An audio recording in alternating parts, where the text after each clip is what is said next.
Check what help you can get if you're being evicted. Don't leave your home before the date on your Section 21 notice if you haven't found somewhere else to live. You can ask your local council for help as soon as you get a Section 21 notice. They might be able to help you stay in your home, find somewhere else for you to live. Check if you can apply for help as someone who's homeless or will soon be homeless. You can also find out what other help you can get if you're being evicted.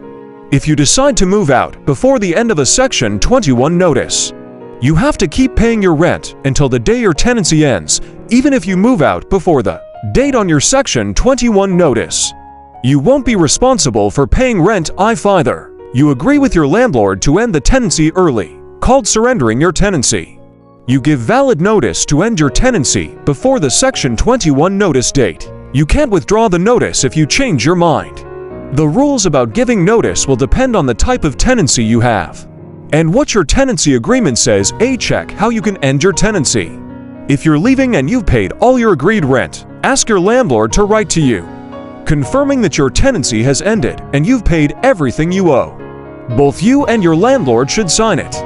If you don't pay your rent, your landlord could take you to court to get back any unpaid rent you owe. They could also refuse to give you a reference or give you a bad one, which could make finding another home difficult. If your Section 21 isn't valid, you'll be able to stay in your home and challenge your eviction if your landlord hasn't given you a valid Section 21 notice.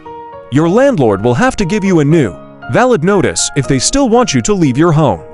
Talk to an advisor if your Section 21 notice isn't valid and you're not sure what to do next. Challenge your eviction. You might be able to challenge your eviction if your Section 21 notice isn't valid or your landlord made a mistake with the procedure. This is called defending possession.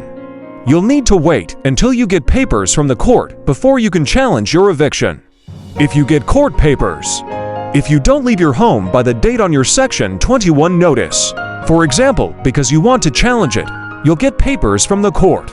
The papers will include a copy of the form your landlord filled in when they started the claim. This is called the claim form. The papers will also include a form to tell the court if you disagree with what the landlord has said. This is called a defense form. You'll get the court papers because your landlord is taking action to make you leave your home. This is known as starting a possession claim. The court will then decide whether you need to leave your home.